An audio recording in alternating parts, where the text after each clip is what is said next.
প্রেম ওই নামাজ পড়েন আপনি যেই নামাজের মধ্যে আছে মাওলার প্রতি আপনার গভীর ধ্যান।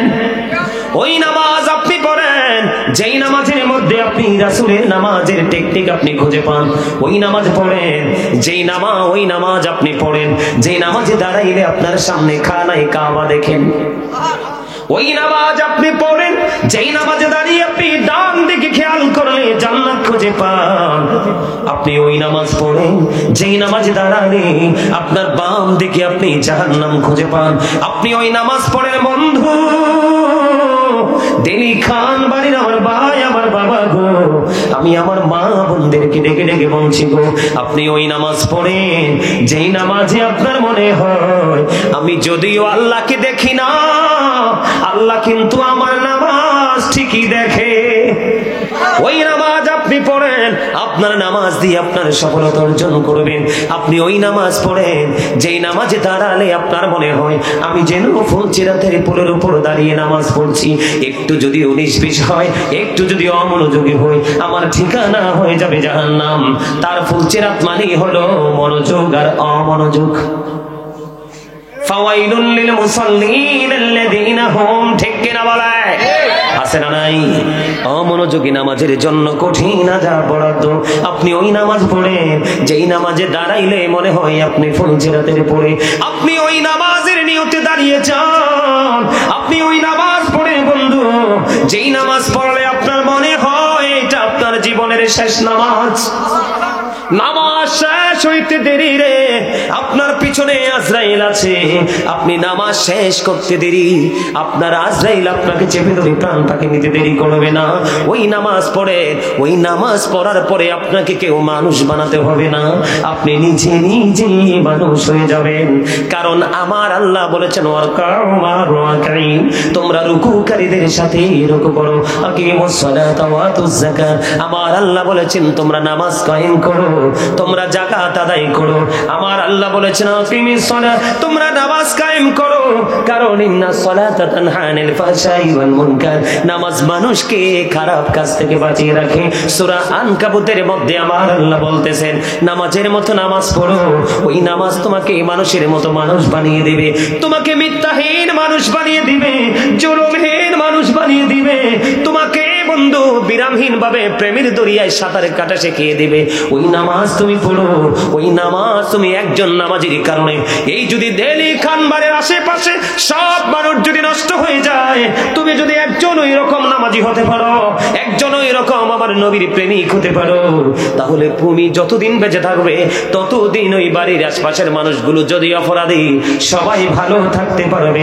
আমার আল্লাহর কাছে পরিপূর্ণ নামাজ এবং ইমানদার এত প্রিয়। জোরে বলেন না সুবহানাল্লাহ। হযরত আবু হুরায়রা রাদিয়াল্লাহু তাআলা আনহু থেকে হাদিস বর্ণিত, খেয়াল করেন বন্ধু, হাসি উড়িয়ে দিন না। আমার সামনে হাজার হাজার মানুষ বসুক এটার জন্য আমি কখনোই প্রত্যাশা করি না। আমি একটা জিনিস আল্লাহর কাছে চেয়ে স্টেজে বসি, আল্লাহ গো যেখানেই যাব মানুষগুলো যেন মনটা খুলে আলোচনাটা শুনে, আজকের আলোচনার পরে যেন তার মধ্যে হেদায়েত নেমে আসে, ওইটা আমি আল্লাহর কাছে চেয়ে প্রত্যেকটা স্টেজে বন্ধু বসে যাই। আমি আপনাদেরকে বলি মনের মতো যদি আপনি নামাজ পড়েন, আল্লাহ যেভাবে চাই সেইভাবে যদি আপনি নামাজ পড়েন, আপনার জীবন কত নিয়ামতে পরিপূর্ণ হয়ে যাবে বন্ধু। হাদিস শরীফের মধ্যে এসেছে বন্ধু, আমার রাসূল বলেছেন as-সালাতুল খামস ওয়াল জুমআতু ইলাল জুমআ ওয়া রমাদানু ইলা রমাদান ওয়া মুকাফফিরাতুল লিমা বাইনাহুন্না ইযা তুনিবাতিল কবাইর। আমার রাসূল বলেছেন বন্ধু 5 ওয়াক্ত নামাজ যদি পড়ো, 5 ওয়াক্ত নামাজের মধ্যে গ্যাপ আছে না নাই? আমার রাসূল বলেছেন জুমআতু ইলাল জুমআ, এক জুমা থেকে আরেক জুমার মাধ্যমে মধ্যেও গ্যাপ আছে, এক জুমা থেকে আরেক জুমা। আমার রাসূল বলেছেন রমাদান ও রমাদান ইলা রমাদান, এক রমজান থেকে আরেক রমজানের মধ্যে 360 দিনের একটা গ্যাপ আছে। খেয়াল করেন বিষয়টা, 5 ওয়াক্ত নামাজের গ্যাপগুলো ছোট ছোট। ওয়াল জুমআতু ইলাল জুমআ, এক জুমা থেকে আরেকটা জুমা 5 ওয়াক্ত নামাজের তুলনায় গ্যাপটা একটু বড়। ওয়া রমাদানু ইলা রমাদান, এক রমজান থেকে আরেক রমজান যান, এই দুইটার মধ্যে বিশাল গ্যাপ। 365 দিনে বন্ধু 1 বছর, আর 365 দিনে যদি 1 বছর হয়, 30 60 দিন অথবা 29 বা 30 মিলে একদিন কম বেশি হবে। এই দিকে 30 দিন, ওই দিকে 30 দিন আমি মাইনাস করে দিলাম, আরো বাকি আছে আপনার আমার কাছে 305 থেকে 6 দিন। কথা বলেন না কেন? আবার রাসূল বলেছেন মুকাফফিরাতুল লিমা বাইনাহুন্না ইদাতুল বাতিল কাবাইর। ও দিনে খান বাড়ির মানুষ, আমার ভাই, আমার বাবা গো, মা বোনদেরকে বেশি বেশি করে বলছি গো, হৃদয় খুলে শোনো গো, আমি আমার বোনদেরকে বলছি গো, হৃদয় খুলে শোনো। কারণ প্রত্যেকটা মা যদি সচেতন হয় রে, সন্তান কখনোই অমানুষ হয় না। আমরা 5টা ভাই বন্ধু, আমার বাবা সরকারি চাকরি করতেন, গভর্নমেন্ট জব করতেন, বাবা সময় দিতে পারেনি। আমরা 5টা ভাই মানুষের মতো মানুষ হয়েছি। এই পুরো শাসনটাই ছিল আমার মায়ের, এখনো পর্যন্ত মায়ের কথার বাইরে যাই না। এই জন্য আমি আমার মা বোনদেরকে অ্যাক্টিভ হতে বেশি বেশি বলি। বাবা জীবন জীবিকার জন্য দৌড়াদৌড়ি করে, ছোটাছুটি করে, বাবা সন্তানকে সময় দিতে পারে না। মা যদি যথাযথভাবে যদি যোগ্য হতে পারে, সন্তান কখনোই যোগ্য হয় না। ঠিক কিনা বলেন? আরো জোরে বলেন ঠিক কিনা বন্ধু? ওই যে আমি একটু আগে বললাম আপনি কোন নামাজ পড়বেন, আমার দিকে তাকান বন্ধু। আমার রাসূল বলেছেন মুকাফফিরাতুল লিমা বাইনাহুন্না ইদাতুল বাতিল কাবাইর। তোমার 1 রোজা থেকে আরেক রোজার গ্যাপ, 1 জুমা থেকে আরেক জুমার গ্যাপ, 5 ওয়াক্ত নামাজের ফজর থেকে জোহর, জোহর থেকে আসর, আসর থেকে মাগরিব, মাগরিব থেকে ইশা, এর মধ্যে যত গ্যাপ আছে ওই গ্যাপের সবগুলো গুনার জন্য কাফারা হয়ে যাবে ওই তোমার আগে পরের নামাজগুলো।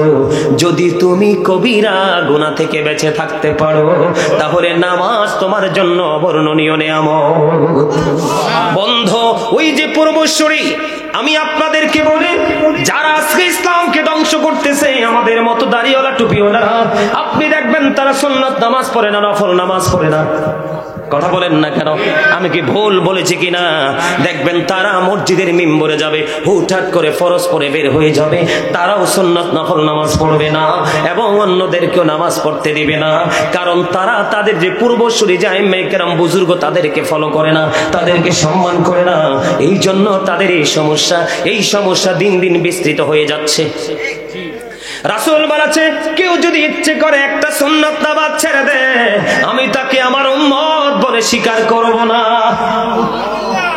তুমি যদি নবীর উম্মত হতে না পারো, তুমি আল্লাহর বান্দা হওয়ার যোগ্যতা তুমি রাখো না। কারণ নবীকে পাঠাইছে আল্লাহ, নবীজির মাধ্যমে আমাদের কাছে আল্লাহর পরিচয় জানিয়ে দিয়েছে। বন্ধু, আমি আপনাদেরকে বলে দেই, ইমাম বুখারী সিয়াসিত্তার অন্যতম হাদিস গ্রন্থ হলো বুখারী শরীফ। এই বুখারী শরীফের নির্মাতা ইমাম বুখারী, তিনি বন্ধু নামাজে দাঁড়িয়ে গেলেন।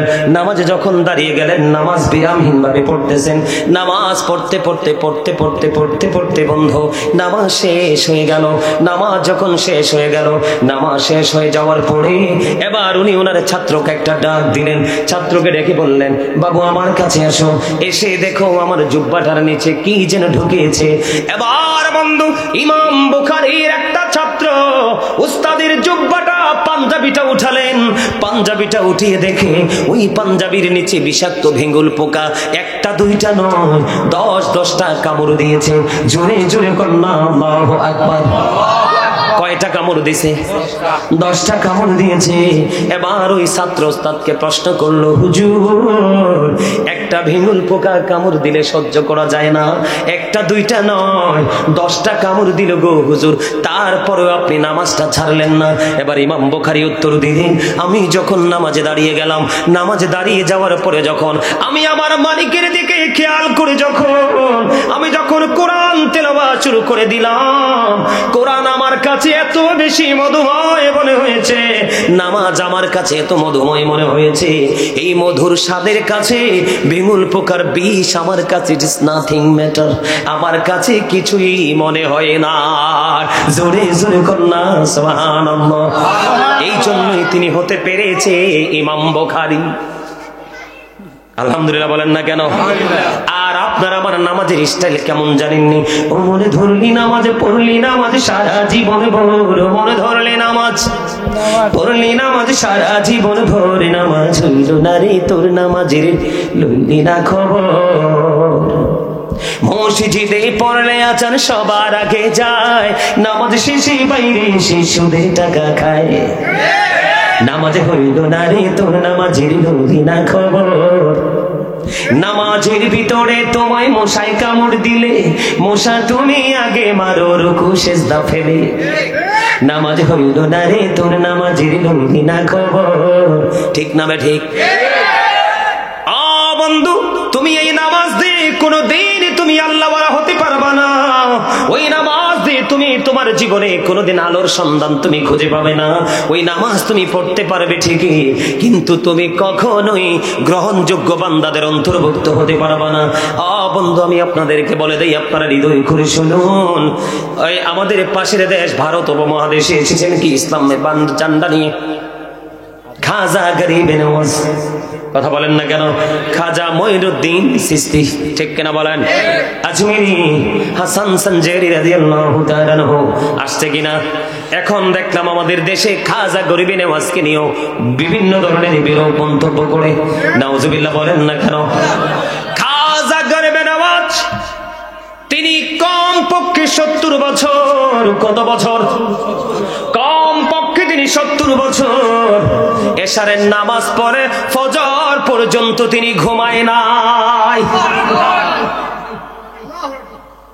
ও বন্ধু, ইমাম আজম আবু হানিফা রাহমাতুল্লাহি আলাইহি মিনিমাম 40 থেকে 50 বছর এশারের ওযু দিয়ে ফজর নামাজ পড়ছে।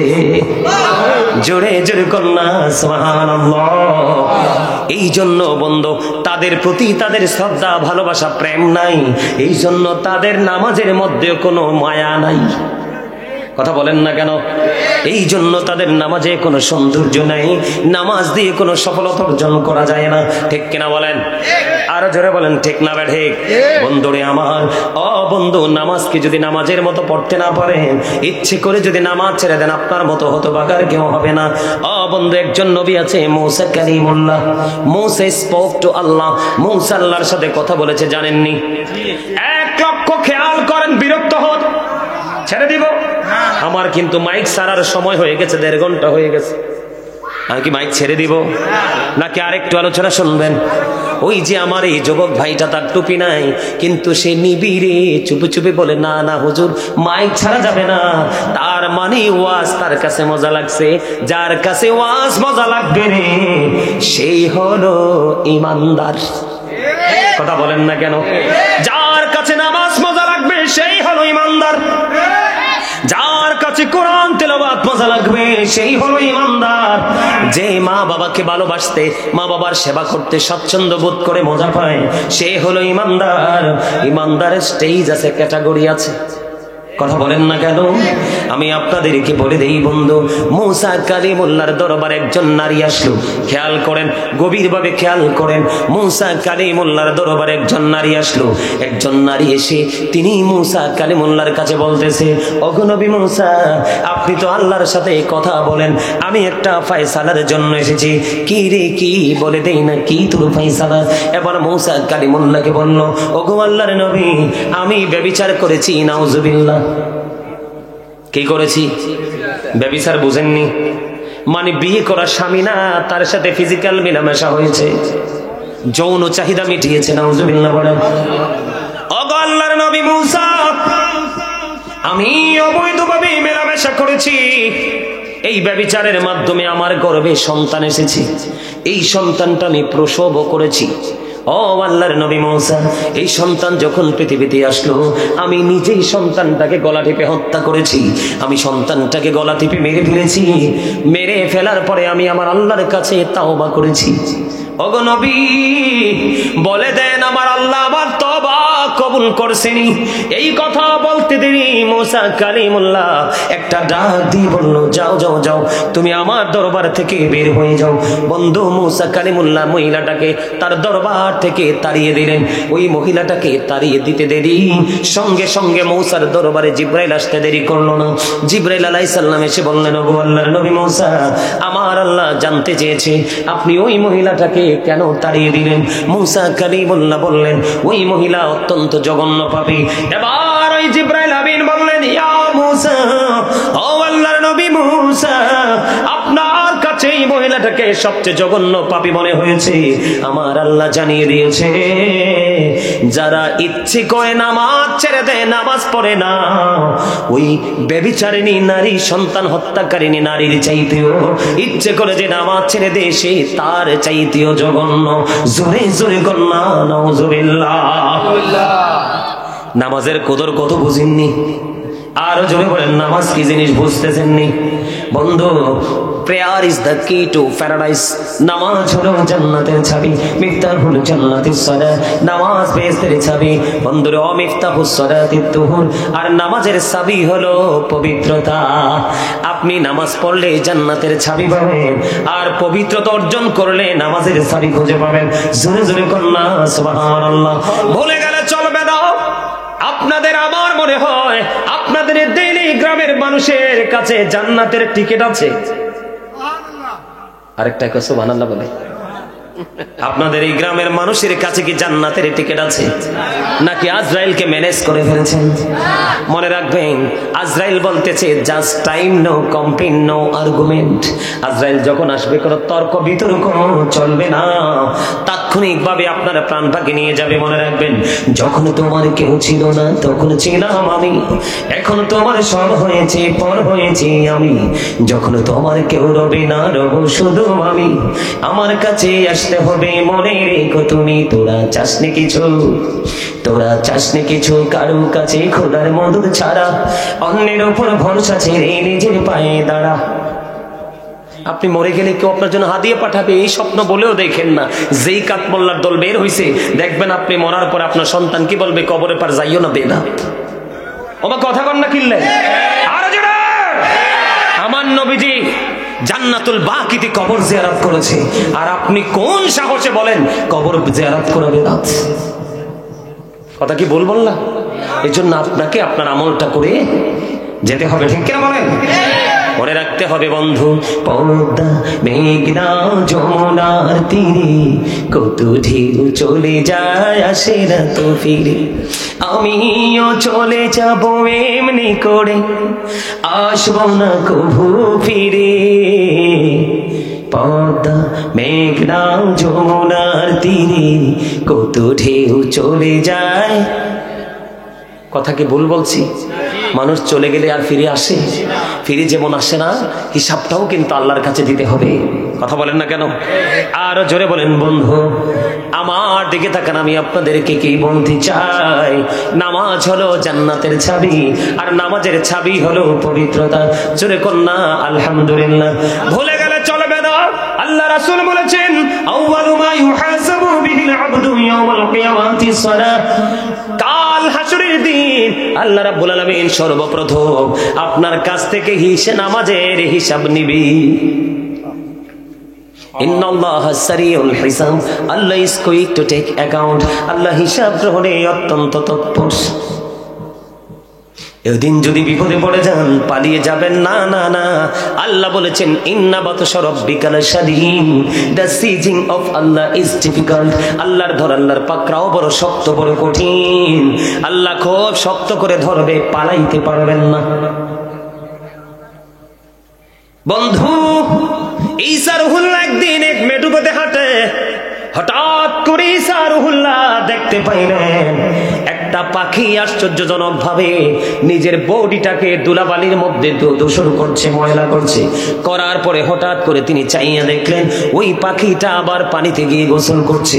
গোসল করে আসে আবার ধুলাবালিতে গড়াগড়ি দিচ্ছে, পুরো বডিটা ধুলাযুক্ত হয়ে যাচ্ছে। আবার ওই সমুদ্রের পানিতে গিয়ে গোসল করতেছে। এমনি করে করে 5 বার গোসল করলো। 5 বারে গোসল করার পরে আবার 5 বারে গোসল করার পরে ঈসা রুহুল্লাহ দেখে আশ্চর্য হয়ে গেলেন। এটা কি আশ্চর্য ধরনের ঘটনা! একবার শরীরটাকে ময়লা করে দিচ্ছে, আরেকবার শরীরটাকে ধৌত করে নিচ্ছে। ধৌত করার পরে পরিষ্কার হয়ে গেল, ধুলা লাগানোর পরে ময়লা হয়ে গেল। এবার আল্লাহ রাব্বুল আলামিনের পক্ষ থেকে ঈসা রুহুল্লাহর কাছে খবর চলে আসলো, গো নবী, এই পাখি হলো আল্লাহর প্রিয় হাবিব আখিরি নবীর উম্মতের নিদর্শন। জোরে জোরে কন্যা সুবহানাল্লাহ। এটার বাস্তব রূপ হলো বন্ধু, যখন সে অন্যায় করবে তার শরীরটা কি হয়ে যাবে, ওই সাদা দিলে কাদা লাগলে যেমন হয় তার শরীরটা আমল নামাটা নোংরা হয়ে যাবে।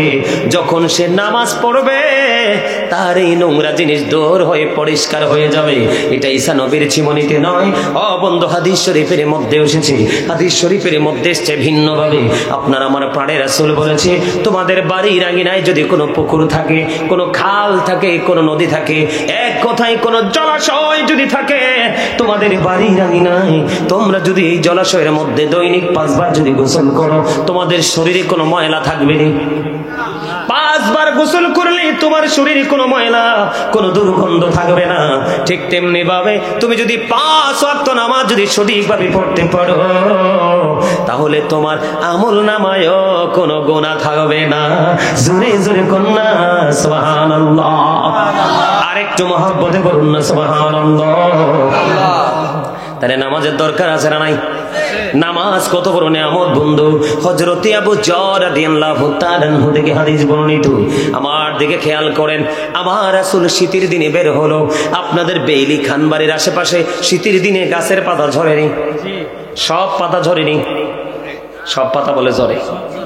সুপারি গাছ, নারকেল গাছ, তাল গাছের পাতা ঝরে সব শীতের দিনে। খেজুর গাছ এটি কি সবসময় ঝরে? এটি টাইম মতো ঝরে, নাহলে সব গাছের পাতাই শীতের দিনে আসলে ঝরে যায়। ঠিক কিনা বলেন?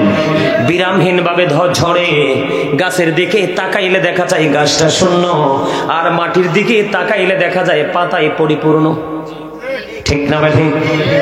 এই এই এই কি কথা, কি কথা বলা যাবে না? আমি শেষ পর্যন্ত চলে আসছি। তোমাদের নসিব ভালো, তোমরা যে শেষ সময় হইলেও জান্নাতের বাগানে বসছো, খুশনসিব। শেষ ভালো যা, আমি শেষের দিকে চলে আসছি, ডিস্টার্ব করো না ভাই। তোমরা তো সব সময় মোবাইল নিয়ে থাকো, এই জন্য এটার হিসাব বোঝো না। তোমরা যেটা নিয়ে থাকো এটা তোমাদেরকে জাহান্নামে পৌঁছাবে, কারণ এটার মধ্যে যা আছে সব ইহুদিদের কালচার। কার? হাও কয় না, নাও কয় না, কার? কার? ঠিক না ভাই? ঠিক না? ইহুদি সম্পর্কে আল্লাহ কি বলেছে? এই জালিবের চিরনি, জালিবের, হ্যাঁ, একদম মুখে তালা দিয়ে বসে থাকো। ভদ্রতার সাথে কথা বললে বলবা, না হয় চুপ করে বসে থাকবা, আর না হয় বাড়ি যেয়ে বসে থাকো। তাবারুকের একটু আগে চলে আসে তাবারুক নিয়ে যাবা, যাও। যারা শুরু থেকে মাহফিল শুনতেছে তাদেরকে তাবারুক দিব আমরা একটা করে, আর যারা পরে আইবো তাদেরকে দিব 2টা।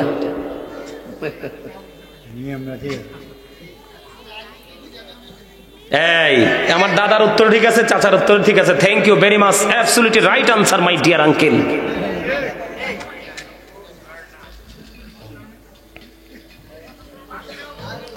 আমার নবীজি শীতের দিনে বের হলো। শীতের দিনে বের হওয়ার পরে এবার রাসূল চাইয়া দেখলেন শীতের কারণে শুষ্ক হয়ে গাছের পাতাগুলো ঝরে ঝরে পড়ছে। আমার নবীজি গাছের ডাল 2টা ধরলো। 2টা ঢাল ধরার পরে আবু জরকে একটা ডাক দিল, রে আবু জর। আবু জর উত্তর দিলেন, লাব্বাইকা ইয়া রাসূলুল্লাহ, নবী গো আমি হাজির গো। এবার আবু জর যখন কাছে আসলেন, আমার নবীজি একটা ডাক দিয়ে বললেন, রে দেইলি খান বাড়ির মানুষ, মা আবার বাবা গো, মা বোনদেরকে বলছি গো, এই ওয়াজ শুধু পুরুষের জন্য নয়, সবার জন্য।